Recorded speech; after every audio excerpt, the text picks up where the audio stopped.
from our pressure vessel. So, basahin ko lang.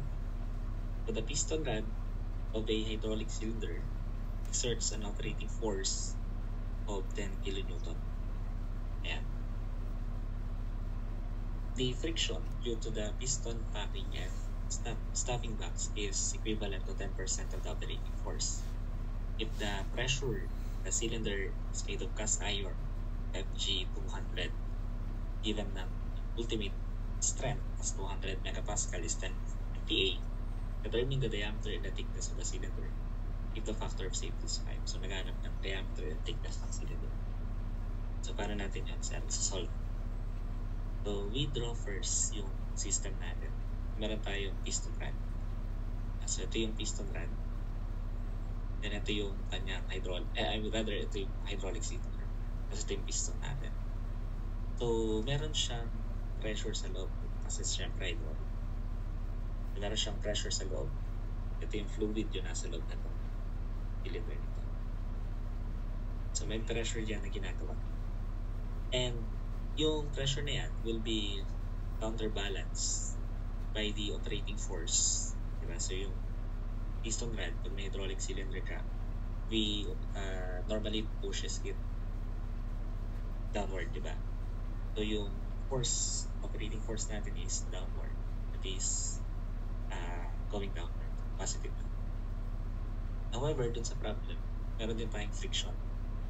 That is 10% ng operating force. So, we will be also considering yung operating force, frictional force na yan. So, since yung pressure ay mas malakas dun sa operating force, then yung movement ng piston is supposedly pataas. And so, kung movement niya is pataas, then the friction will be opposite, that is downward. So, contract yan. Frictional force natin. And so, yun yung mga frictional force natin. So, how do we solve this problem? So, we will solve this by initiating yung pressure natin, by introducing yung pressure natin. So, saan nang meron sa pressure? So, from fluid mechanics, we know that the pressure is the force of that area. Pero yung force kasi natin dito, dalawa. So, we'll be using the net force. Ibig sabihin, total force natin. So, the total force is yung operating force pati yung frictional force, diba? So, from the problem, meron kang operating force that is 10 kilonewton. Yung frictional force is also given, that is 10% of operating force. Yung pressure is also given, that is 10 megapascal. Then yung area, since yan ay cylinder na piston rod, so yung area mo is pi over 4 d squared, that is below. So, therefore, pag sinubstitute natin, ito yung values and equation na makuha natin. So, 10% at 10 kilonewton is the operating force. 10% times 10 kilonewton, that is the frictional force. So, yung units nga lang dito is that kung megapascal yung pressure mo, para maging millimeters yung diameter, dapat newtons yung force natin. So, we need to change yung kilonewton into newtons. So, we will multiply that by 1,000. So, from this, we can now cancel out yung kilonewton.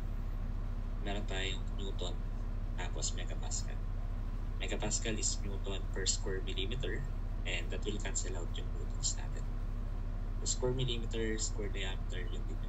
At kinuha yung diameter lang. So, square root, that is millimeters. Okay, so, kunin natin yung diameter natin. So, bali meron tayo dito 10. It's equivalent dun sa 10 kilonewton plus 10%. Ayan, times 10. So, divided by yung area nga. It's pi over 4. This is diameter squared times yung 1,000. So, yung conversion factor. So, we can determine now yung hinahanap na diameter. So, from this, makuha nating diameter is 37.42 millimeters. Or, that is basically approximately 40 millimeters. However, we cannot yet check or we are not yet convinced na gagamitin mo ay letter A or letter B. Baka kasi mas close yung letter B is a letter A. So what we needed to do is to check pa yung thickness na meron dun sa problem. So sabi natin kanina, commonly yung assumption pag cylinder is thin wall. However, most of the time, kapag sa problem, yung cylinder mo ay hydraulic, we normally assume that as being equal, di ba?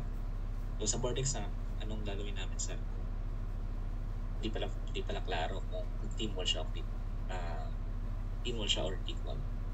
So pag sa board exam, lagi nyo gawin lang, lagi nyo i-check yung thickness over diameter ratio para malaman nyo kung thin wall equal siya. Anyway, since dun sa problem, sabi niya hydraulic. So commonly, ng mga na-encounter ko rin, hydraulic cylinder thick wall. And pag naghanap ng thickness ng thick wall, gumagamit tayo ng Lewis equation. Lalo na kung yan ay brittle material. So, Lewis equation, that is yung diameter over 2 quantity square root ng tensile stress plus pressure over tensile stress minus pressure minus 1. However, dahil may factor of safety tayo, then yung tensile stress is yung ultimate over factor of safety. So, meron kang diameter, meron kang stress, then yung i-divide ng factor of safety na 5. Pressure is also given, therefore direct sum. So, therefore, sige, so pindutin lang natin. Ito na yung thickness. Actually, pwede mo na answer. Divide by 2 square root 5. This is plus 10. So, divided by 200 divided by 5 minus 10. Then, meron tayong minus 1 sa pinakalabas. So, when we have this, we can now solve yung value ng thickness. Yan. So, press mo na equals, that is 5.45. So, therefore, from the choices, it is clear sino yung kukunin natin. Kung yung 40 millimeters ba or yung 39 millimeters. So, even if yung 39 is closer than 40 sa 37.42, pero yung thickness niya is less than, so which is 4.5, less than dun sa required compute natin, then kukunin natin yung mas sasakto dun sa dalawang dimension, the diameter tsaka thickness, di ba? And so also to check if that is thick wall, then we must divide the thickness to the diameter ratio. Then when we press equals tas FT, nakikita niyo 0.15. So 0.15 is greater than 0.05 or pwede rin 0.07, therefore thick wall. So yun nga yung binanggit ko kadalasan, hydraulic cylinder nga equal siya.